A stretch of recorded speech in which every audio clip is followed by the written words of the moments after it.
आ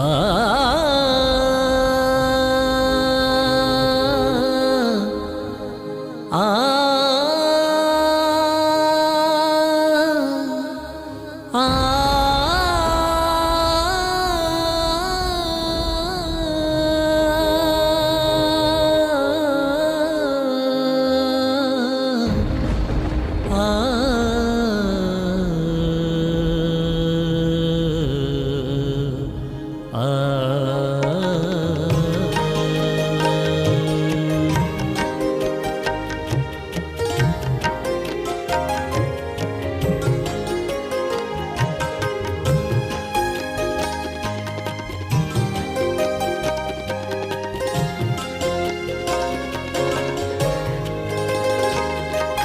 अंतिम बेला है जगत की, अंतिम बेला है, अंतिम बेला है जगत की, अंतिम बेला है। जब साथ में है भगवान तेरे, तू फिर क्यों अकेला है। जब साथ में है भगवान तेरे, तू फिर क्यों अकेला है। अंतिम बेला है जगत की, अंतिम बेला है। ओम शांति। आदरणीय सुषमा दीदी, बाबा की सभी बगिया को अच्छी तरह संभालने वाली हमारी रूहानी माली टीचर्स बहनें, और जामनगर के हमेशा ही उमंग उत्साह में रहने वाले, तीव्र पुरुषार्थ करने वाले, बाबा को प्रत्यक्ष करने की एक सुंदर धुन में रहने वाले सभी ब्राह्मण कुलभूषणों को मधुबन से प्यारे बाप दादा की ओर से, दादियों की ओर से, सब मधुबन निवासियों की ओर से बहुत बहुत याद। आप सभी अपने अपने घरों में नहीं, लेकिन ज्ञान सरोवर के हारमनी हॉल में पहुंच जाएं, क्योंकि अभी जहां मैं बैठा हूं हारमनी हॉल का स्टेज है, जहां 95 में अव्यक्त बाप दादा अवतरित हुए थे। इस हॉल का उद्घाटन किया था। तो आप सब भी पहुंच जाएं इस हॉल में और ऐसा ही अनुभव करें कि जैसे अव्यक्त बाप दादा हमारे सम्मुख बैठे हैं और हम सबको अपनी नजर से निहाल कर रहे हैं, अपनी शक्तियों से भरपूर कर रहे हैं। एक मिनट प्यारे बाबा का आह्वान कर लेंगे और पहुंच जाएंगे अपने सूक्ष्म शरीर से ज्ञान सरोवर के हारमनी हॉल में, बाबा के सम्मुख बाबा से दृष्टि लेंगे।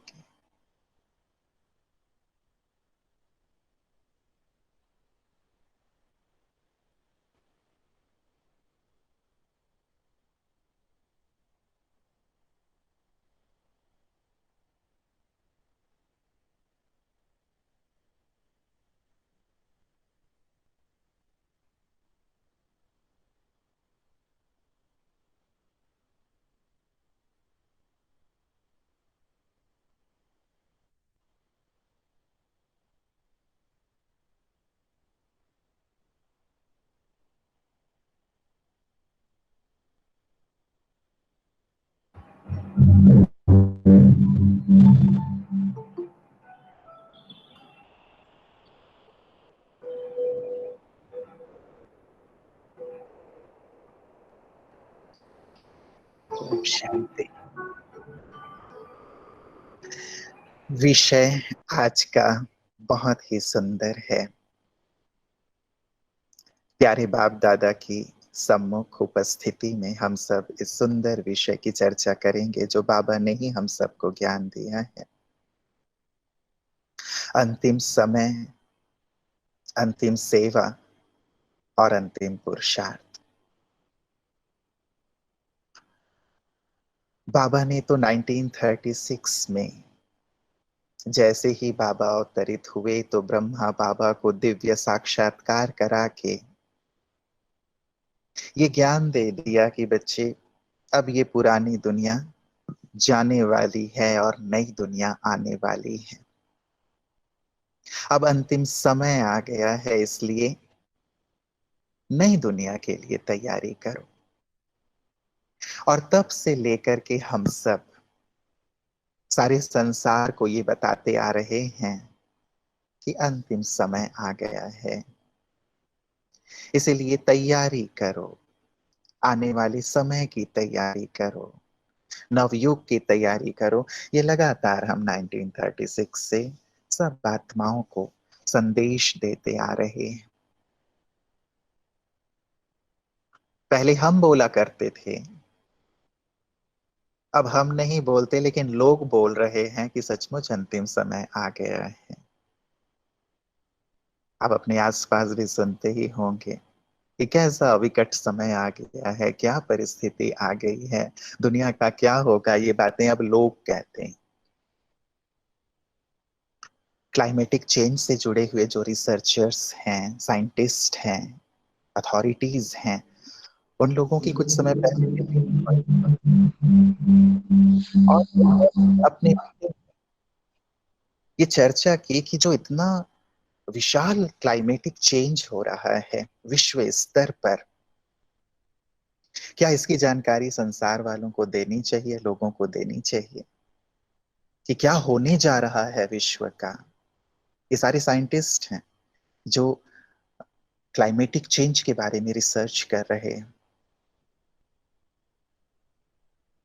तो जो संबंधित सरकारें थीं और जो सीनियर अथॉरिटीज थीं, उन सब ने ये कहा कि नहीं, यदि ये जानकारी विश्व को दे दी गई तो सभी बहुत भयभीत हो जाएंगे कि क्या होने जा रहा है सारे विश्व का। आदरणीय जयंती दीदी इस ग्रुप से जुड़ी हुई हैं, तो वो ये समाचार शेयर कर रही थी। तो भले उन्होंने ये शेयर नहीं किया, लेकिन वो इस बात को स्वीकार कर रहे थे कि अब बाजी हाथ से निकलती जा रही है, स्थिति भयावह होती जा रही है, सरकारें भी इस ओर कदम नहीं उठा रही हैं और स्थिति दिनों दिन ऐसी दयनीय होती जा रही है कि अब ऐसा लगता है कि बाजी हाथ से निकलने को है। और इसका अर्थ आप समझते हैं, इतना विशाल परिवर्तन जो अकल्पनीय है, जो लोगों की ख्वाबों ख्याल में नहीं है, ऐसा भयंकर परिवर्तन के दौर से सारे संसार को गुजरना है। और ये हम तो कहते आ ही रहे हैं, लेकिन अब साइंटिस्ट इस बात को स्वीकार कर रहे हैं, भले इसे ओपन नहीं करते, लेकिन ये बात सत्य है। हमारी एक बहन जो डीआरडीओ में है, उन्होंने पीएचडी किया ग्लेशियर्स पर। अभी लगभग 3-4 मास पहले ही उनका पीएचडी कंप्लीट हुआ। वो भी इस बात को कह रही थी कि जो उत्तरी ध्रुव और दक्षिणी ध्रुव में जो विशाल ग्लेशियर्स हैं, उनमें बड़ी बड़ी दरारें आने लगी हैं और दरारें बढ़ती चली जा रही हैं, क्योंकि ग्लोबल वार्मिंग बढ़ता चला जा रहा है और उसके लिए कुछ नहीं किया जा सकता। सैकड़ों वर्ग किलोमीटर के बड़े बड़े ग्लेशियर्स, वो यदि टूट करके सागर के पानी में मिलेंगे तो सागर का पानी इतना बढ़ेगा कि सारे ही जो भी छोटे मोटे द्वीपों के साथ साथ बड़े बड़े जो देश हैं, उनके भी जो किनारे स्थित भाग हैं, वो सब जलमग्न हो जाएंगे। और इतना ही नहीं होगा, लेकिन जब ग्लेशियर्स पिघलेंगे उत्तरी दक्षिणी ध्रुव के, तो जो एक बैलेंस बना हुआ है, जिस एक्सिस पे पृथ्वी है, वो एक्सिस भी चेंज होगी, क्योंकि उसके कारण एक स्थिति बनी हुई है पृथ्वी की। और जब एक्सिस चेंज होगा तो आप समझ सकते हैं कि क्या होगा। आपका घर अभी सीधे है, आपके घर को यदि टेढ़ा कर दिया जाए तो क्या होगा। सारे घर के सामान अस्त व्यस्त, आप किधर रहेंगे, कैसे रहेंगे, आप सोच सकते हैं। पृथ्वी अभी थोड़ी झुकी है, सीधी हो गई तो सागर का पानी कहां से कहां, जो ऊपर है वो नीचे, जो नीचे है वो ऊपर। सोच नहीं सकते हम, इतने विशाल परिवर्तन की ओर हम बढ़ रहे हैं। ये तो एक सांसारिक परिवर्तन है और बहुत ही बड़ा विषय है। मैं जस्ट टच कर रहा हूँ इस विषय को, क्योंकि ये होने जा रहा है और ये समय इशारा कर रहा है। केवल ये नहीं, लेकिन विश्व युद्ध की स्थिति आप देख रहे हैं, गृह युद्ध की स्थिति देख रहे हैं, कितनी ज्यादा अराजकता बढ़ती जा रही है वो हम सब देख रहे हैं, महामारी बढ़ती जा रही है, कोविड, इसने सारे संसार की ये स्थिति कर दी। तो ये तो एक नमूना है, ये तो एक ट्रेलर है। जब ऐसी स्थितियां बनती चली जाएंगी तो क्या होगा? ये हम सबको अंतिम समय की ओर इशारा कर रहा है। यदि अपने ब्राह्मण परिवार को हम देखें तो बाबा का पाठ भी हमें इशारा दे रहा है। बाबा ने अपने पाठ को समेट करके हमें इशारा दिया कि अब तक मैं नीचे आकर के तुमसे मिलता रहा हूं, अब तुम मुझसे मिलने के लिए ऊपर आओ। ऊपर आओ मिलने के लिए मतलब अब ऊपर आने की तैयारी कर लो, क्योंकि अब ये नहीं रहेगा नीचे, तुम्हें ऊपर आना। इशारा है बाबा का। इस इशारे के अनुसार हम अपनी तैयारी कर रहे हैं, विश्व की स्थिति को देखते हुए जिसे अब सभी स्वीकार करने लगे हैं। बाबा ने जो हमें इशारा दिया है उस इशारे को कैच करते हुए, बाबा के पाठ को देखते हुए क्या हम अपनी तैयारी कर रहे हैं? अच्छा चलिए, विश्व की स्थिति को हम एक तरफ रख दें, लेकिन अपने अंतिम समय की भी क्या मुझे जानकारी है? यदि हम यंग हैं, यदि हम छोटे हैं, यदि हम स्वस्थ हैं, तो हम क्या सोचते हैं कि अभी तो हम बिल्कुल ठीक ठाक हैं, अभी तो हम लंबी आयु जीने वाले हैं।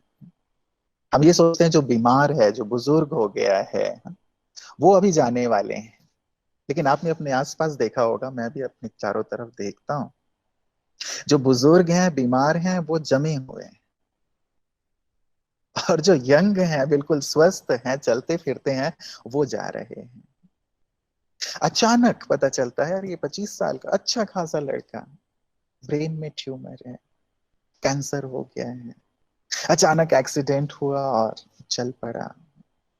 छोटी सी बच्ची है, उसकी रीढ़ की हड्डी में ये प्रॉब्लम है, हार्ट में होल है, आसपास आप देख सकते हैं। अच्छे खासे चलते फिरते लोग निकल पड़ते हैं। क्या ये गारंटी है कि कल हम रहेंगे?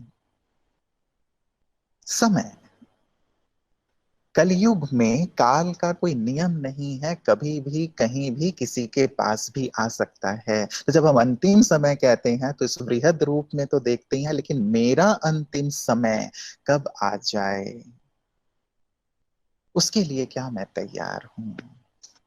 कोई भी ये नहीं कह सकता कि मेरी आयु इतनी होगी। कई लोग बहुत ही निश्चिंत होकर के बैठे हुए हैं ना, कि अभी तो सब कुछ सामान्य हो ही जाएगा, हम भी रहेंगे, मजे से रहेंगे, यहीं रहेंगे, ये सोच करके बैठे हुए हैं। चलना है ये नहीं सोच रहे हैं।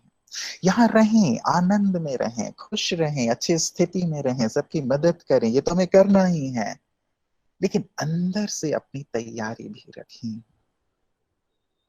ये स्थितियां डराने के लिए मैं नहीं कह रहा हूं, ये डराने के भाव से नहीं कही जाती, लेकिन तैयारी करने के भाव से कही जाती है। जैसे स्टूडेंट को ये पता है कि भाई एग्जाम होना है, तो एग्जाम होना है तो एग्जाम की तैयारी वो करता है ना, उसे पता है एग्जाम होना है। हमें भी पता है अंतिम समय अर्थात अलग अलग एग्जाम की तैयारी करना, जो होने वाली है, हमारे सामने आने वाली है, जो बाबा ने कही है कि अंत समय में इस प्रकार के पेपर्स आएंगे।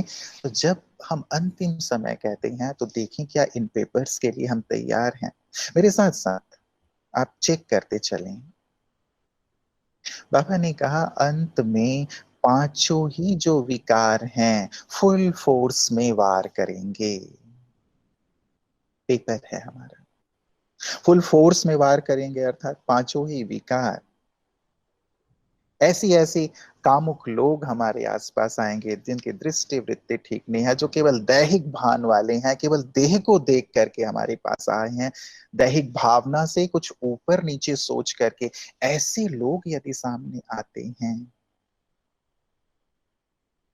क्या मैं स्थिर रहूंगा, अचल रहूंगा, या उनकी स्थिति मेरी पवित्रता को प्रभावित करेगी? बाबा ने कहा यदि अंश भी होगा तो वो वंश का रूप ले लेगा।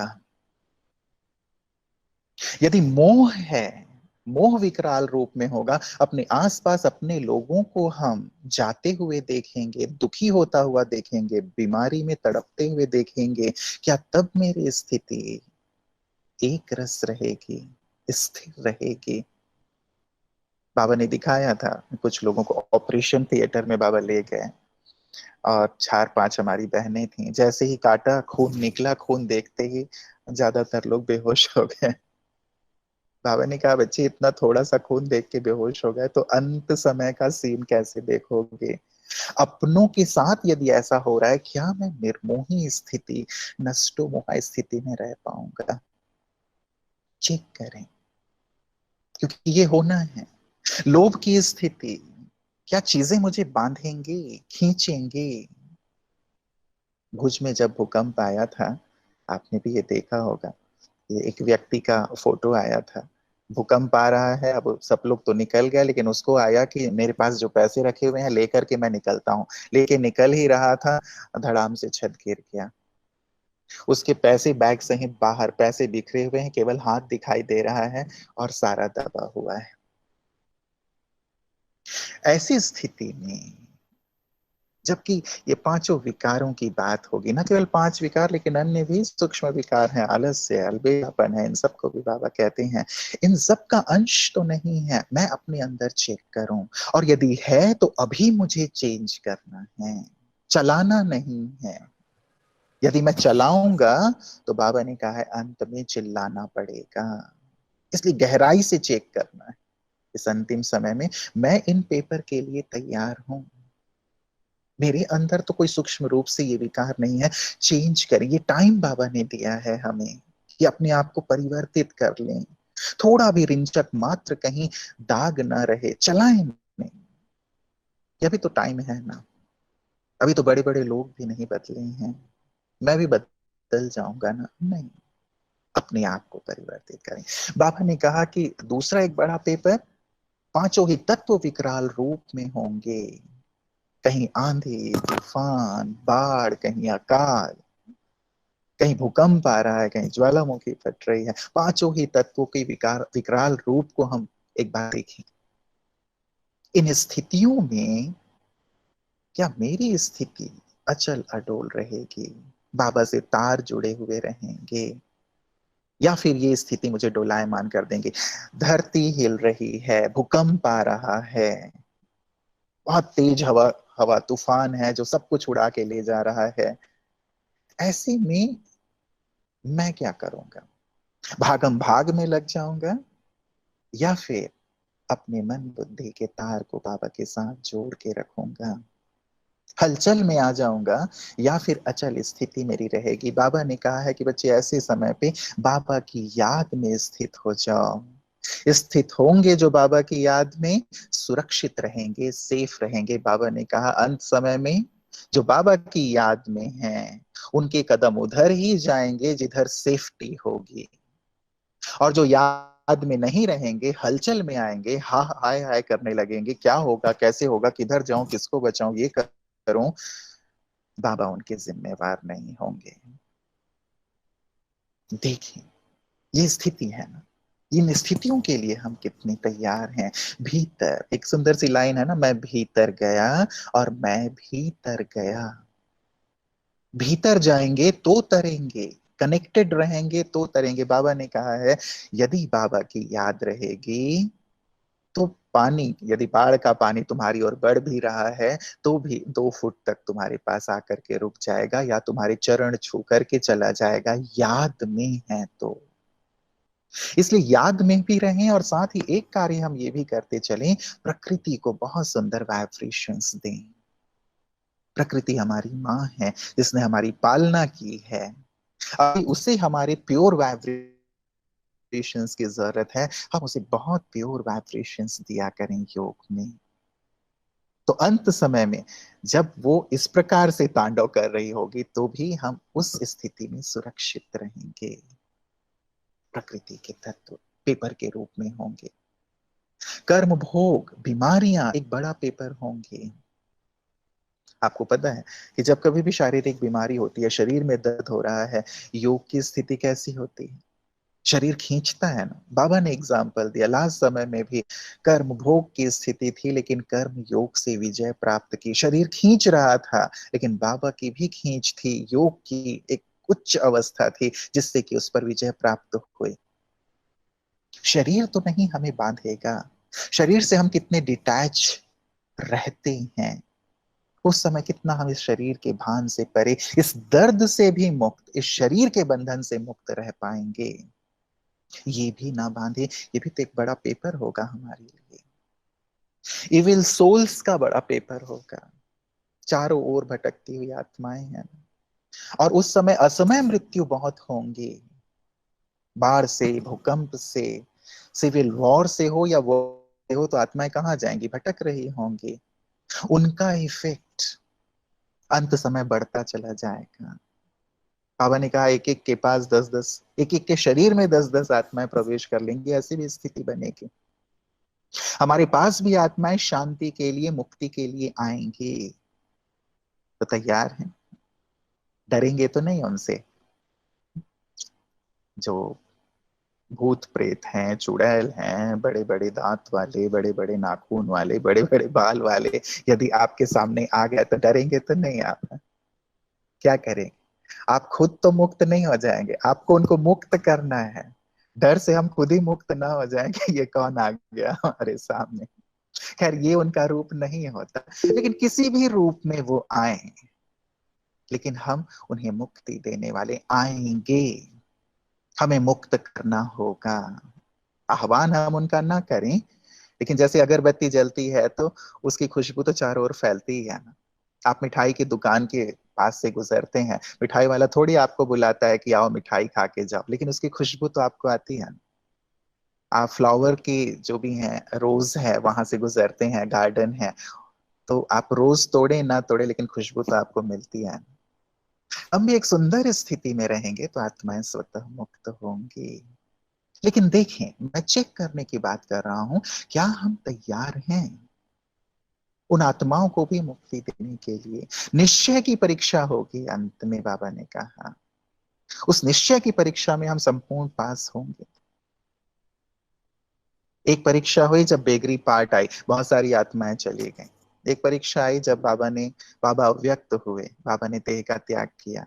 तीसरी परीक्षा आई जब 76 में विनाश होगा, बाबा ने कहा था, नहीं हुआ, बहुत सारे लोग चले गए। 2000 की बात थी, नहीं हुआ, बहुत सारे लोग चले गए। हमने आधार किस चीज को बनाया है कि ये घटना होगी तब हम ज्ञान में चलेंगे, बाबा के बनेंगे, या भगवान को अच्छे से पहचान कर, उनसे प्राप्ति करके, अनुभवी मूर्त बन करके हमने भगवान को अपनाया है?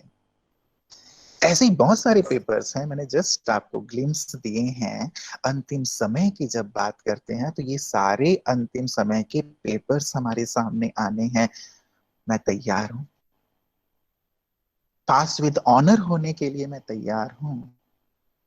ये स्थितियां आएंगे, जरूरी नहीं है सबके सामने सभी चीजें आए, लेकिन आनी है, किसी ना किसी रूप में आनी, क्योंकि जब तक पेपर नहीं देंगे तब तक पास होने की तो बात आती ही नहीं। पास व्यक्ति तभी होता है जब पेपर देता है, पास विद ऑनर तभी होता है जब पेपर देता है, और बिना पेपर दिए कोई भी आगे नहीं, कोई भी पद प्राप्त नहीं कर सकता। इसीलिए इन पेपर्स के लिए हमें अपने आप को तैयार करना है। अंतिम समय है, तो अंतिम समय के इन पेपर्स के लिए भी हमें खुद को तैयार करना है, और केवल अपने आप को नहीं, इतना तैयार करना है कि मैं तो पास होऊं। कई ब्रिलियंट स्टूडेंट्स होते हैं ना, वो खुद तो अच्छी तैयारी करते हैं, वो तो कॉन्फिडेंट रहते हैं कि मैं तो पास होऊंगा ही, मेरिट लिस्ट में आऊंगा ही, 90+ मेरे परसेंटेज आएंगे ही आएंगे। लेकिन वो औरों की भी मदद करता है, अपने मित्रों की भी मदद करता है। तो हमें केवल पास विद ऑनर नहीं होना इस अंत समय में, लेकिन हमें औरों की भी मदद करनी है। जो अंतिम सेवा है उसकी तैयारी भी हमें करनी है। लेकिन तैयारी तो वही करेंगे ना, वो अंतिम सेवा वही कर पाएंगे ना जो इन पेपर्स में स्टेबल रहेंगे, पास होकर आगे बढ़ेंगे। यदि मेरे ही हाथ बंधे हुए हैं तो मैं दूसरों के हाथ कैसे खोलूंगा? यदि मैं खुद ही दलदल में हूं तो मैं दूसरों को दलदल से कैसे बाहर निकालूंगा? लाजमी सी बात है, मेरे हाथ खुले हों, मैं खुद दलदल से बाहर होऊंगा, तब मैं मदद कर पाऊंगा। अंतिम सेवा भी वही कर पाएंगे जो इन स्थितियों से ऊपर उठ जाएंगे, जिन पेपर्स की मैंने बात की, जो स्ट्रांग होंगे, पावरफुल होंगे। और सेवा क्या है अंत की? अब देखिए, कोरोना काल में जो सेवा हम कर रहे थे, क्या वो सेवा हम कंटिन्यू कर पा रहे हैं? ना तो हम प्रदर्शनी लगा पा रहे हैं, ना तो मेले कर पा रहे हैं, ना तो कोई रैली निकाल निकाल पा रहे हैं, ना ही कोई सेंटर पे कोर्स करने के लिए आ पा रहा है। तो ये कोरोना ने हमें सिखाया ना, समय भी तो शिक्षक है। ये भी एक शिक्षक बन के आया है कि भाई, जिस प्रकार की तुम सेवा कर रहे थे, ठीक है, ये समय सामान्य होगा, फिर से हम वो सेवा करेंगे, लेकिन सीख ये है, नेक्स्ट सेवा के लिए तैयार हो जाए, अंतिम सेवा के लिए तैयार हो जाए। और वो अंतिम समय की सेवा ये है, हमारी मनसा सेवा। बाबा कहते हैं कि देखो, साइंस वाले एक जगह बैठ करके कहां कहां रॉकेट भेज देते हैं। यहां बैठे हुए हैं, अंतरिक्ष की चीजों को कंट्रोल कर रहे हैं, यहां बैठे हैं, कहीं भी कोई चीज है उसको कंट्रोल कर रहे हैं, एक जगह से। बाबा ने कहा, तुम साइलेंस की शक्ति से क्या सारे संसार की आत्माओं तक संदेश नहीं पहुंचा सकते? सारे संसार की आत्माओं को सुख नहीं दे सकते, शांति नहीं दे सकते, उनकी मनोकामनाएं पूर्ण नहीं कर सकते? तो हमें मनसा सेवा को बढ़ाना है यहाँ पर। और मनसा सेवा भी वही कर पाएंगे ना जिनकी मनसा व्यर्थ से मुक्त हो, जो व्यर्थ में लगे हुए हैं, पर चिंतन में लगे हुए हैं, पर दर्शन में लगे हुए हैं, दुनियावी चिंतन में लगे हुए हैं, जिन्होंने अपने मन को ही डस्टबिन जैसा बना लिया है, वो कैसे मनसा सेवा करेंगे? मन स्वच्छ भी हो, निर्मल भी हो और शक्तिशाली भी हो, तब हम मनसा सेवा कर पाएंगे। एक लाइट होती है, 0 वॉट का बल्ब होगा, एक 100 वॉट का बल्ब होगा, एक एक 1000 का होगा, एक बहुत बड़ा हेलोजन होगा। सबकी लाइट में डिफरेंस होता है या नहीं होता?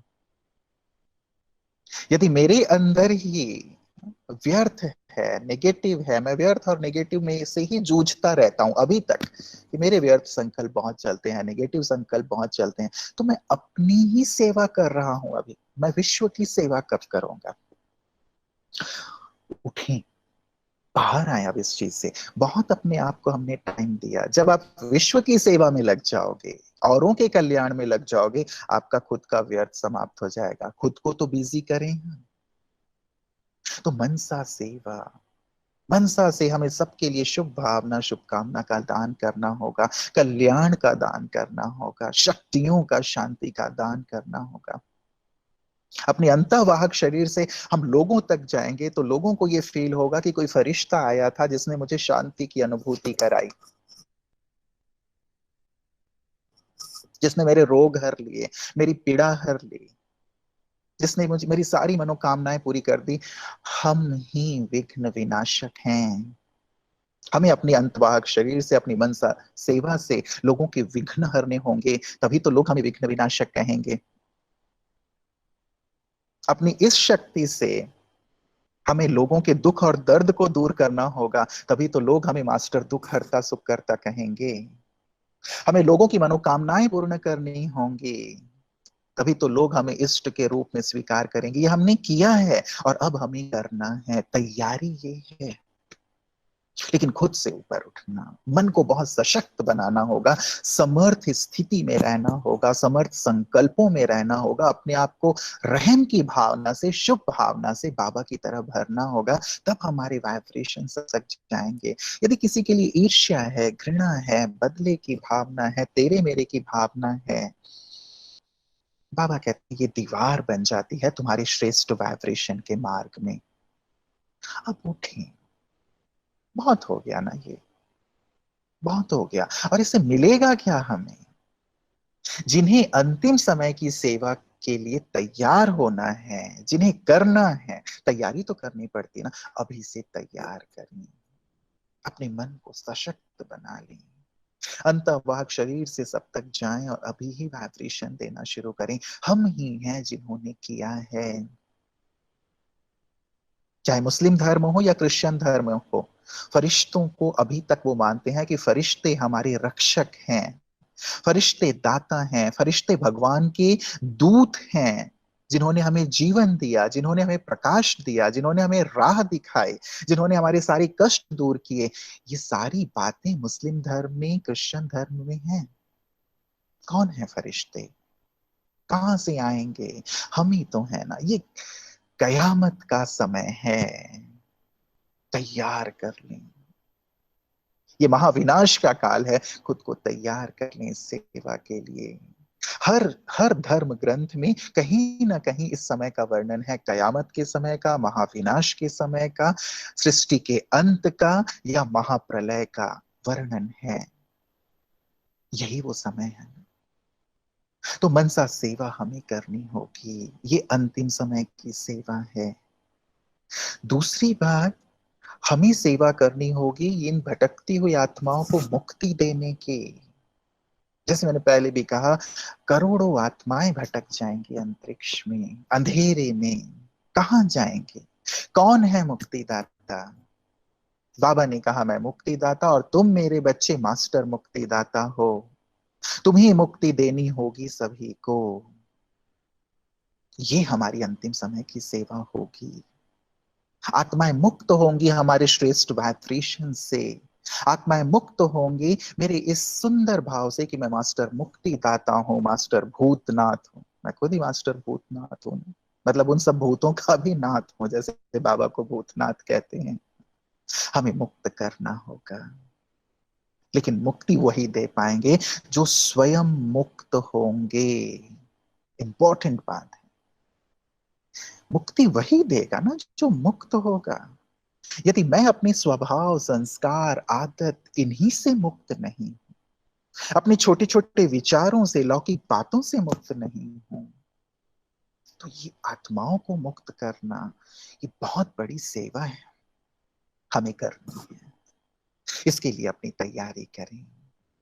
मुक्ति देनी है हमें बाबा के साथ साथ सभी आत्माओं को। तीसरी महत्वपूर्ण सेवा होगी, बाबा ने कहा कि अभी तुम योग से अपने विकर्मों को नष्ट करने में लगे हुए हो, लेकिन एक समय ऐसा आएगा कि तुम्हें अपने योग बल से अन्य आत्माओं के विकर्मों को भी नष्ट करना होगा।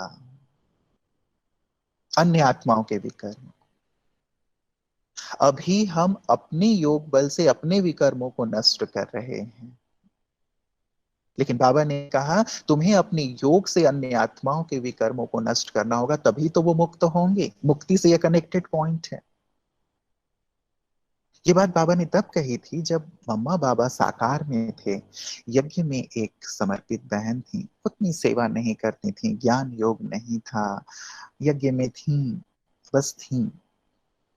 संदेशी एक बार ऊपर गई तो बाबा ने मैसेज दिया कि इस बच्ची के पास केवल 10 दिन का समय है, 10 दिन के बाद ये शरीर छोड़ने वाली है। इसे संदेश दो कि बाबा ने कहा है कि 10 दिन का समय है, अब तक तो तुमने ज्ञान योग नहीं किया है, वो सेवाएं नहीं की है, जमा का खाता नहीं है। 10 दिन में तुम जितना जमा करना चाहो कर लो। अब वो जैसे ही उसे मैसेज मिला, अब ऐसे में क्या ज्ञान योग होता है? एक बात ना जरूर गहराई से महसूस कीजिएगा और अपने आप को भी समझा के रखिए। हम कई बार सोचते हैं कि अंत समय में हम कर लेंगे, टाइम आएगा तो हम देख लेंगे, हम कर लेंगे,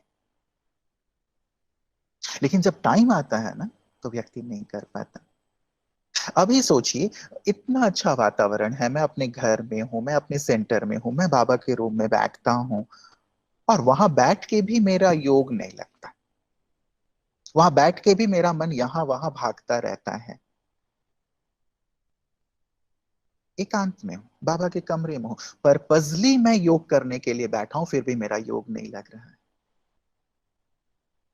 अंत समय में जब प्रकृति के पांचों तत्व, पांचों विकार हाहाकार कर रहे होंगे, विकराल स्थिति में होंगे, तब क्या योग लगेगा? और हम कहते हैं कि बाबा आप निश्चिंत रहो, मेरी तरफ से निश्चिंत रहो। कई बार हम बाबा को भी, हाँ, बाबा आप बिल्कुल मेरी तरफ से ना आप निश्चिंत रहो, बस जो लास्ट ट्रेन होगी मैं उसमें चढ़ के बैठ जाऊंगा। जैसे ही घंटी बजेगी वैसे ही मैं योग युक्त हो जाऊंगा, वैसे ही मैं एकाग्र हो जाऊंगा। हम बाबा को ही आथत देते रहते हैं, हम बाबा को ही समझाते रहते हैं, बाबा क्या करेंगे, मुस्कुरा देंगे। तो अंत में नहीं होता। तो इस बहन ने भी ज्ञान योग की कोशिश की, लेकिन योग नहीं लगता। आप इस बात को अंडरलाइन करके रखो, लंबे काल का अभ्यास। बाबा बार बार मुरलियों में कहते हैं, जिसका लंबे काल का योग का अभ्यास होगा वही अंत में योग युक्त होगा। लंबे काल का पुरुषार्थ होगा वही पुरुषार्थ काम आएगा। लंबे काल की जो सेवा का बल, पुण्य का बल होगा, वही अंत काल में काम आएगा, वही हमें एकाग्र करेगा, वही अंतमति सोगति करेगा। इसलिए ये मत सोचें कि अंत में कर लेंगे। अंडरलाइन, इस एग्जाम्पल से आप इस बात को समझें। उस बहन से भी ज्ञान योग नहीं हुआ, सेवा करती रही। 10वां दिन आ गया जबकि उसे जाना था, शरीर से मुक्त होना था, लेकिन आत्मा बेड पे बहुत तड़पन में थी, देह से मुक्त नहीं हो पा रही थी। मम्मा बाबा को मैसेज दिया गया, मम्मा बाबा आए, कुछ अनन्य भाई बहने आए, एक तरफ मम्मा दूसरी तरफ बाबा। बहुत शक्तिशाली योग किया आधे घंटे उस आत्मा के लिए, तब जाकर वो आत्मा देह से मुक्त हो गई, अन्यथा तब तक बहुत तड़प रही थी देह में। तब बाबा ने ये बात कही थी कि बच्चे, अभी तो तुम केवल अपने विकर्मों को विनाश करने के लिए योग करते हो, एक समय आएगा जब तुम्हें औरों के विकर्मों को विनाश करके उन्हें मुक्ति देनी होगी, और ये हमारी अंतिम सेवा होगी।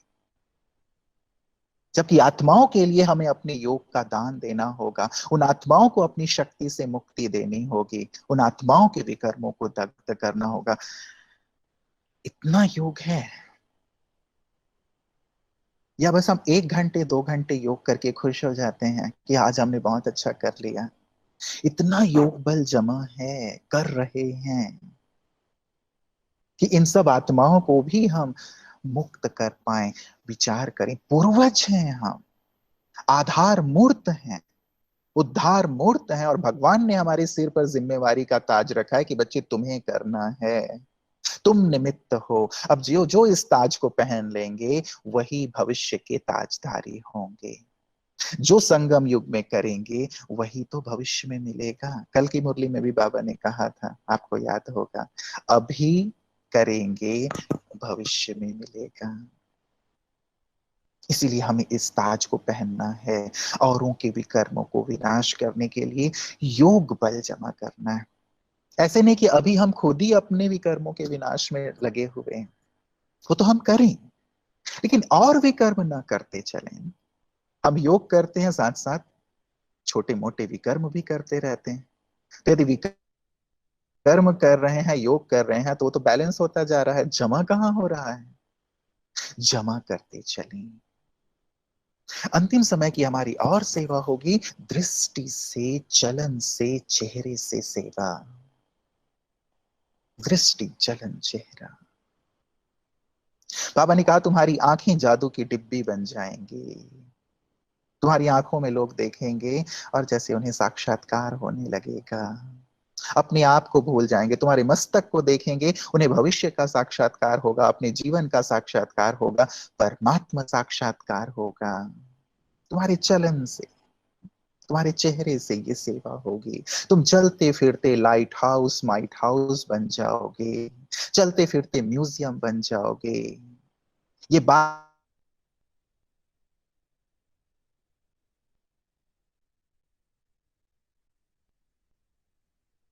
उनकी दृष्टि से, उनके चलन चेहरे से, जिन्होंने अपनी दृष्टि में भगवान को बसाया है। यदि इन आंखों से मैं देह को देखता रहता हूं, दूसरों की बुराइयों को देखता रहता हूं, मेरे चलन में वो दिव्यता नहीं है, चेहरे में वो रूहानियत नहीं है, तो इससे भगवान कैसे दिखाई देंगे। चेक करना है और अपने आप को इसके लिए तैयार करना है। मेरी ये कर्मेंद्रियां, मेरा ये जीवन बाबा का है। मेरी आंखें अब बाबा को देखें, मेरे कान अब बाबा के महावाक्य सुने, मेरे मुख से केवल बाबा के सुंदर महावाक्य निकले। मेरी चलन, मेरा चेहरा जैसे भगवान को दिखाने वाला इंडेक्स बन जाए, मिरर बन जाए। इतना मैं उनकी याद में तल्लीन रहूं, इतना उनकी शिक्षाओं को अपने जीवन में उतार लूं। जो योग्य होगा, आज्ञाकारी होगा, भगवान उसे आगे कर देंगे। आज्ञाकारी। भगवान की एक एक आज्ञा को जिसने सिर माथे पर रखा, भगवान उनके द्वारा प्रत्यक्ष होंगे। ये हमारी अंतिम सेवा होगी, हमारी दृष्टि से, हमारे चलन से, हमारे चेहरे से। इस सेवा के लिए हम तैयार हैं। साक्षात्कार के द्वारा सेवा होगी। क्या मैं साक्षात्कार कराने के लिए तैयार हूं? बाबा के पास चाबी है, लेकिन बाबा उनके द्वारा ही साक्षात्कार कराएंगे जो योग्य होंगे। और बाबा का एक महावाक्य है, जो साक्षात बाप समान बन जाएंगे वही साक्षात्कार मूर्त बन जाएंगे। जो साक्षात बाप समान बन जाएंगे, जो भगवान के नैनों के नूर हैं, जो भगवान के दिल तख्त नशीन हैं, जो भगवान के आज्ञाकारी बच्चे हैं, जिन्होंने अपने जीवन में श्रीमत को दिल से स्वीकार किया है, उसका पालन किया है, वो साक्षात्कार मूर्त बन जाएंगे। इसलिए देखें, अंतिम समय की ओर बढ़ रहे हैं, अंत काल है। अब तो ऊपर नीचे ना हो, जो भी अप एंड डाउन थे मैं ठीक कर लूं। अब साक्षात्कार होगा तो मैं तैयार हूं उसके लिए। सर्व गुणों से श्रृंगारित हूं, सर्व शक्तियों से श्रृंगारित हूं। मेरे मन में किसी के लिए विद्वेष की भावना तो नहीं। आप मुझसे साक्षात्कार करा दें, देखो ये इष्ट देवी है, इष्ट देव है, और इधर इष्ट देव जी किसी से लड़ाई कर रहे हैं, किसी पे गुस्सा गुस्सा कर रहे हैं, या उनके अंदर लोभ है, लालच है, तो लोगों को लगेगा कि ये इष्ट देव है या इष्ट देवी है। कहेंगे नहीं नहीं प्रभु, ये नहीं है, आपने किसी और को दिखा दिया, हमारी इष्ट देव देवी तो कुछ और है। वो कितनी संपन्न है, अपने स्वरूप को तो देखो आप, कितने तृप्त, कितने संतुष्ट, कितने मग्न। दाता का भाव, रहम का भाव, कहीं भी देवताओं में, आपके इष्ट स्वरूप में लेने का भाव दिखाई देता है। उनकी आंखों में जरा भी दैहिक या सांसारिक भाव दिखाई देता है। उनके चेहरे पे जरा भी लौकिकता या क्या कहें, मनुष्य के भाव दिखाई देते हैं? नहीं, ये डिवाइन है, लोग हैं। ये प्रतीति होती है इष्ट स्वरूप से। हमसे तब होगी जब हम अपने इन छोटी छोटी हद की भावनाओं से ऊपर उठ के ऐसे स्वरूप में स्थित रहना शुरू करेंगे। ये हमारी अंत समय की सेवा है। और इसके लिए क्या पुरुषार्थ करें हम? अब पुरुषार्थ तो करना होगा ना, ये सारे स्वरूप हमारे सामने स्पष्ट हैं। पुरुषार्थ हम सब कर रहे हैं, निश्चित रूप से। बाबा का हर एक बच्चा पुरुषार्थ कर रहा है, ठीक है। किसी का धीमा पुरुषार्थ है, किसी का मध्यम पुरुषार्थ है, किसी का तीव्र पुरुषार्थ है। लेकिन अब वक्त आ गया है, समय को देखकर अपनी गति बढ़ानी होती। आपको कहीं पहुंचना है, मान लो कोई स्टूडेंट है, एग्जाम का टाइम है, 3 बजे उनको वहां पे अपीयर होना है, और आप चले हैं, रास्ते में भले ही ट्रैफिक है, आपको 3 बजे जब वहां पहुंचना है तो आप और कहीं नहीं देखते, आप अपनी स्पीड बढ़ा देते हैं, बस वहां पहुंचना है, ये लक्ष्य होता है स्टूडेंट का। तो बहुत इंपॉर्टेंट मीटिंग होती है, आप और इधर उधर नहीं देखते, अपनी स्पीड बढ़ा देते हैं, सब काम छोड़ के बस वहां पहुंचना लक्ष्य होता है। समय समय इशारा देता है ना कि नहीं पहुंचे तो गेट बंद हो जाएगा, एग्जाम नहीं दे पाएंगे, मीटिंग मिस हो जाएगी। ये तो छोटी सी बातें हैं, यहां कितनी बड़ी बात है। सारे कल्प के लिए कमाई करने का ये समय है, सारे कल्प के लिए पढ़ाई पढ़ने का ये समय है, सारे कल्प के लिए भाग्य बनाने का ये समय है। ये टाइम मिस हो गया तो फिर कल्प कल्प के लिए वही भाग्य नोंद हो जाएगा, कल्प कल्प के लिए। तो कहते हैं ना, बंदर और बंदरी बैठे हुए थे उस पे झाड़ पे, आकाशवाणी हुई कि बहुत सुंदर टाइम है, जो कूद जाएगा वो राजकुमार राजकुमारी बन जाएगा। बंदरी कूद गई, राजकुमारी बन गई। बंदर नहीं कूदा, अड़ा हुआ था कि नहीं नहीं ये बकवास बातें हैं, लेकिन देखा कि बंदरी राजकुमारी बन गई तो वो भी कूदा, लेकिन टाइम निकल गया था तो हड्डी पसली टूट गया। उधर से एक मदारी गुजर रहा था, बंदर को पकड़ के मदारी ले गया नचाने के लिए, और एक राजकुमार गुजर रहा था, बंदरी राजकुमारी को ले गया महल में। हम महल में जाना चाहते हैं या मदारी के साथ जाना चाहते हैं? सड़क पर रहना चाहते हैं या सिंहासन पर बैठना चाहते हैं? टाइम अभी है। टाइम अभी है। मैं अपने आप को अपना मित्र बन करके समझाऊं। आत्मा अपना ही मित्र है और अपना ही शत्रु है। ये अभी की वेला है, अभी की बात है। यदि मैं अभी कंसर्न्ड हो जाता हूं, अपने आप को डेडिकेट कर देता हूं पुरुषार्थ के लिए, मैं अपना मित्र हूं।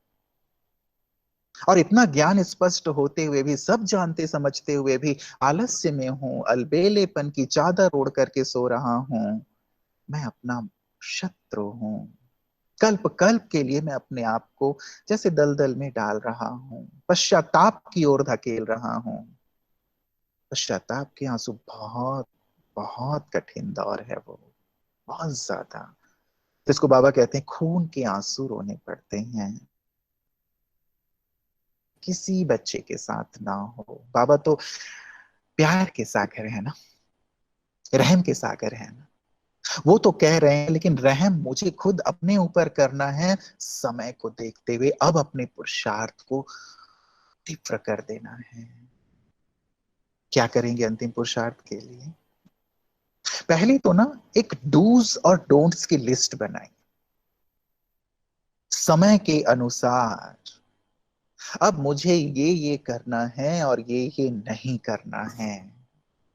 अब तक मैं ये भले करता आया, लेकिन अब समय नहीं है ये करने का। मैं अपना टाइम वेस्ट करता आया व्यर्थ की गपशप में, पर चिंतन में, पर दर्शन में। अब नहीं। मैं इधर उधर अपने संकल्पों को वेस्ट करता आया, अपने अन्य खजानों को वेस्ट करता आया, आलस से अलबेलेपन में रहा। अब नहीं। कहां कहां मेरे खजाने वेस्ट हो रहे हैं, बचाएं। क्या करना है क्या नहीं करना है, अपने लिए लिस्ट बनाए। ये है अपना मित्र बनना। ये है अंतिम समय की तैयारी करना स्ट्रिक्टली। ये समझ है ना, हम अनुभवी हैं। हम जानते हैं ना कि कहाँ मेरा वक्त जा रहा है, कहाँ मेरे संकल्प, मेरे बोल, अमूल्य बोल नष्ट हो रहे हैं, कहाँ मैं अपनी एनर्जी लगा रहा हूं। क्या वहां जरूरत है विस्तार ने? अब विस्तार नहीं, अब समेटने का समय आ गया है, क्योंकि चलना है। अब भी यदि विस्तार करते रहेंगे तो फिर समेट नहीं पाएंगे। इसका अर्थ ये नहीं है कि हम व्यापार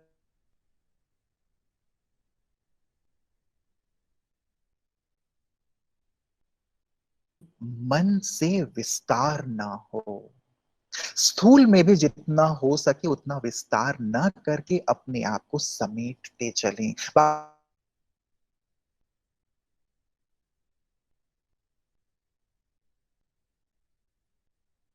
सामान्य, साधारण, सिंपल जीवन, सादा जीवन, उच्च विचार, ये बाबा की शिक्षा है। तो जिसमें दाल रोटी चल रही है, आसानी से चलती चल सकती है, चलते चलें बाबा पर निश्चय रख करके।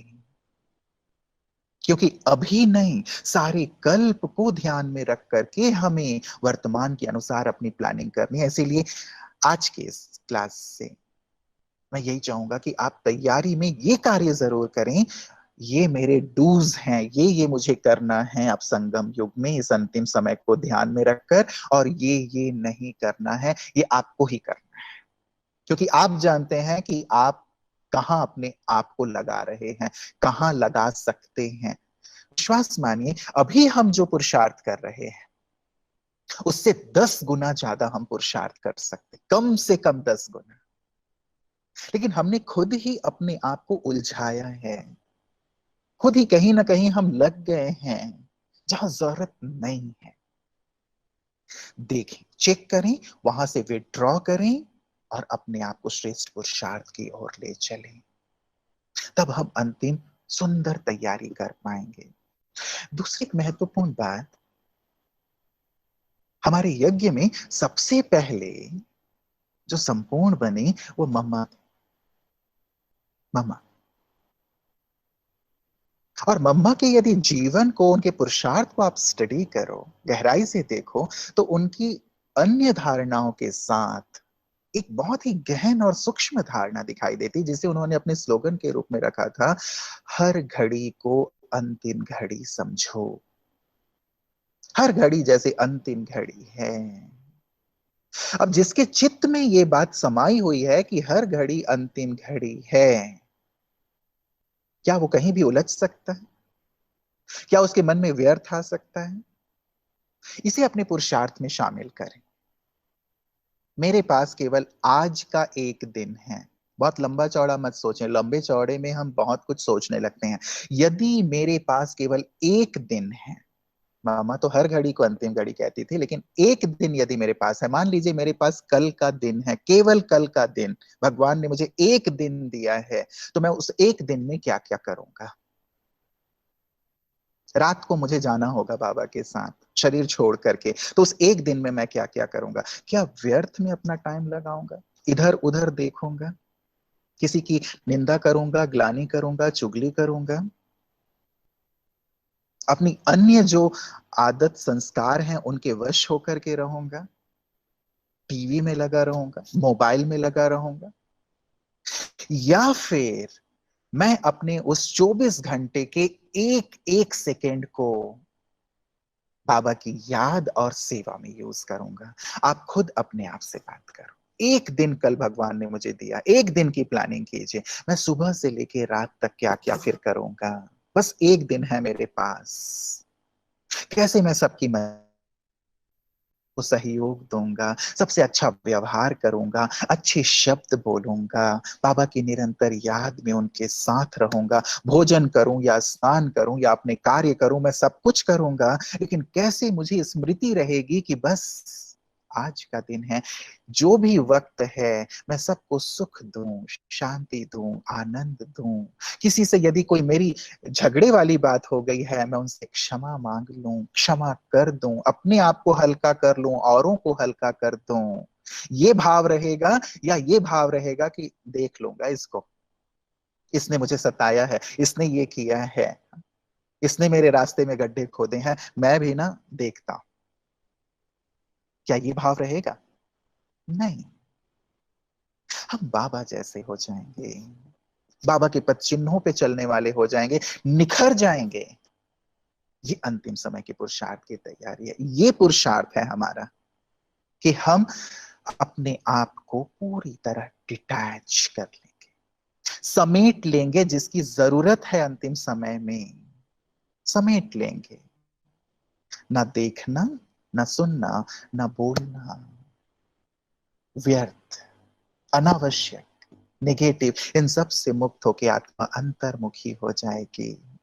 करके देखें, इसे अपने पुरुषार्थ में हमें ऐड करना है।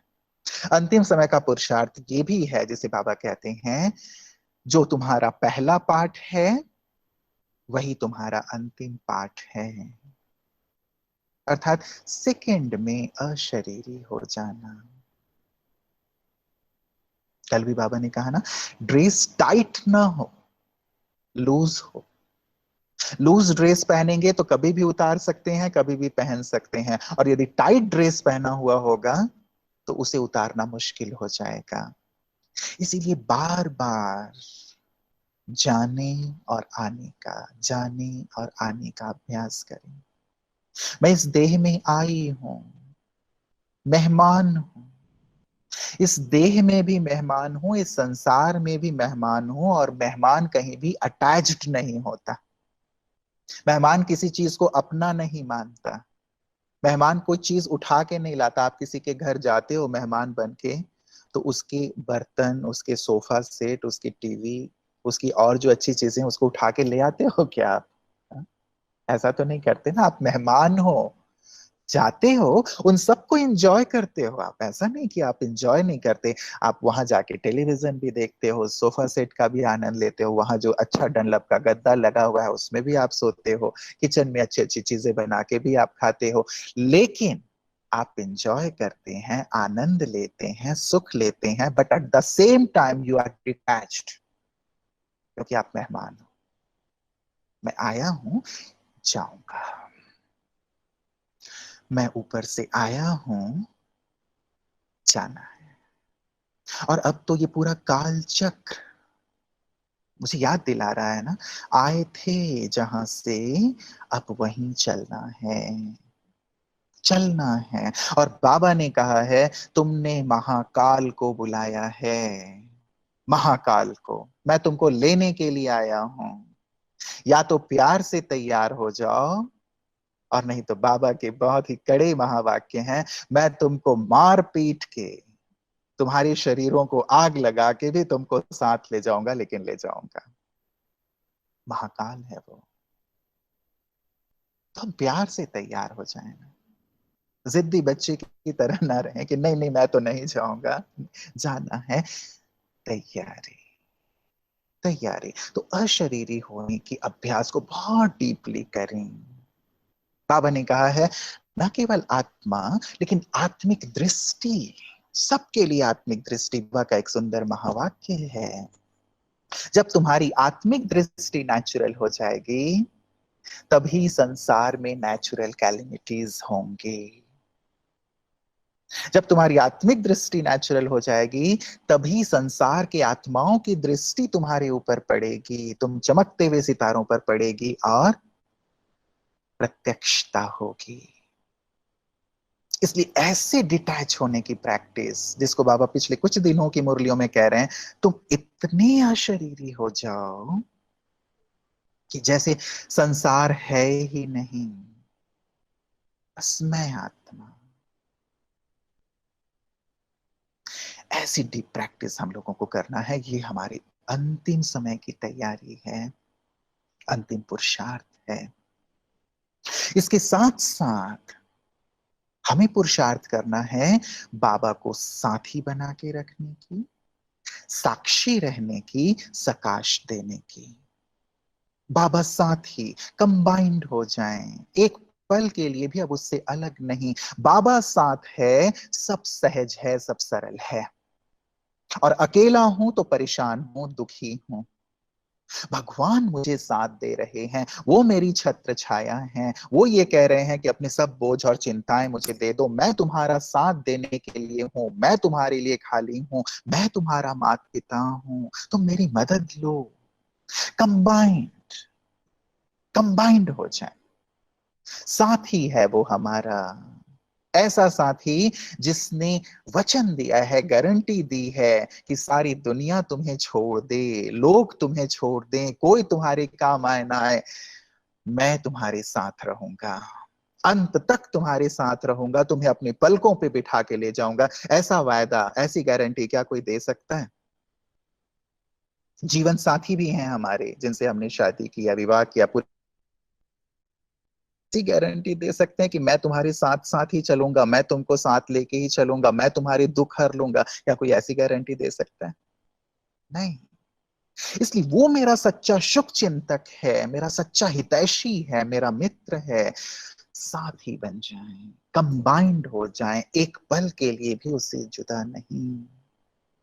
वायदा है ना, तुझ संग खाऊं, तुझ संग खेलूं, तुझ संग बैठूं, सारे कल्प मुझे सब कुछ प्राप्त होगा, बाबा प्राप्त होंगे, धन दौलत ऐश्वर्य वैभव सब कुछ, पूरी दुनिया मेरे कदमों पे होगी, बाबा होंगे। जो नहीं होगा, जो मुझे ऐसा बना रहा है, मैं कितना उसके प्यार में डूबूं, तल्लीन रहूं। कुछ ही तो समय है ना, 2 साल 4 साल 5 साल। बाबा ने, मैंने शुरू में कहा, समेट लिया है अब अपने आप को, और समेटने का भाव है जाना, चलना। व्यक्ति तभी समेट लेता है जब उसे जाना होता है। बाबा भी साइलेंट हो गए ना, क्योंकि अब जाने का वक्त है। हम सौभाग्यशाली हैं कि अब भी सूक्ष्म में, अव्यक्त में बाबा से मिलन मना रहे हैं, और टू लेट का बोर्ड नहीं लगा है। अभी भी वो मिलन हम मना रहे हैं, मना सकते हैं, बाबा से सब कुछ ले सकते हैं। इसलिए एक पल के लिए भी छोड़े नहीं उसे। जितना संग रहेंगे उतना उसके समान बनेंगे। तो साथी बनाएंगे, साक्षी रहेंगे, साक्षी होकर के देखें इन सभी स्थितियों में कि मैं कितना अचल अडोल रहता हूं। मेरे साथ, मेरे परिवार के साथ, संसार में जब ऐसी विपरीत स्थितियां आएंगी, मैं साक्षी रह पाऊंगा या उसकी सेक लगेगी, उसका प्रभाव मुझ पर पड़ेगा? सेक लगा तो फिर मेरे मार्क्स कम हो जाएंगे ना। साक्षी, इसीलिए अभी से साक्षी होने का अभ्यास, साक्षी होकर के अपने पार्ट को, अपने परिजनों के पार्ट को, संसार को देखने का अभ्यास। और साथ ही केवल साक्षी नहीं, सकाश, साथी बनाएंगे, साक्षी होंगे, साथ ही सकाश देंगे, क्योंकि ये हमारी वंशावली है, हमें इनकी पालना करनी है। ये सब हमारे भाई बहने हैं, विश्व की आत्माएं। प्रकृति भी हमारी दासी है, या प्रकृति भी हमारी सेविका बनेगी। माँ भी है तो सेविका भी है, माँ सेविका ही होती है एक प्रकार से। हमें उसको भी और सब आत्माओं को भी सकाश देनी है। एंड फाइनली अंतिम पुरुषार्थ हमारा निरंतर स्मृति स्वरूप हो जाना। स्मृति स्वरूप, बाबा ने जो स्मृति दिलाई है, तुम कौन हो, तुम किसके हो, कहां से आए हो, क्या तुम्हारा कर्तव्य है, स्मृति स्वरूप। अभी हम भूले रहते हैं।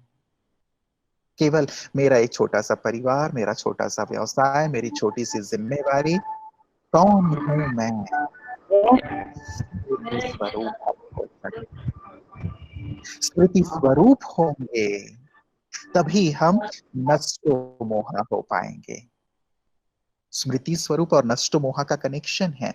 जितने स्मृति स्वरूप उतने नष्ट मोहा, और ये हमारा फाइनल पेपर है। पास विद ऑनर वो होंगे जो नष्ट मोहा होंगे, स्मृति स्वरूप होंगे। अब तो स्मृति स्वरूप हो जाएगा। बहुत भूल भूल अभूल का खेल चलता रहा, याद किया भूले, याद किया भूले, याद किया भूले। अब अभूल बने, अब स्मृति स्वरूप बने। जब ये बनेंगे तब अंतमति सोगति होगी। अंतमति सोगति, एक ही याद, एक ही याद। हम सोचते हैं कि मैं तो एक ही याद में रहता हूं, मैं भूलता थोड़ी हूं बाबा को। लेकिन अंत समय में वो सब चीजें याद आने लगती हैं जिन्हें हमने अपना बना करके रखा है। इसीलिए इन अभ्यासों से, इन पुरुषार्थों से डिटैच होते जाएं, एक से अटैच होते जाएं। स्मृति स्वरूप, जो मेरी रियल संपदा है, जो मेरी रियल स्थिति है, जो चीज मेरे साथ जाने वाली है, जो मेरे काम आने वाली है, उसके स्वरूप बन जाएं। जो चीज छोड़ देनी है, जो चीज जाने वाली नहीं है, उनके पीछे टाइम ना लगाएं। स्मृति स्वरूप, ठीक है।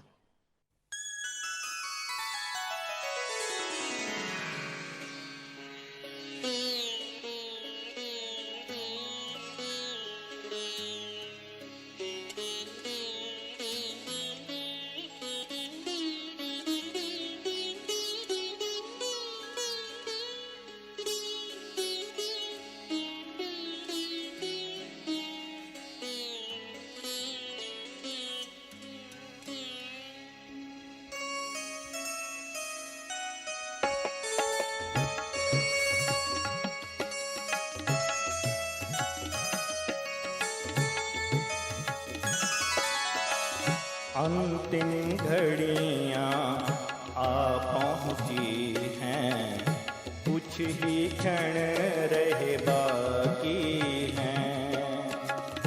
अंतिम घड़ियाँ आ पहुँची हैं, कुछ ही क्षण रह बाकी हैं। समय बीतता जाता है,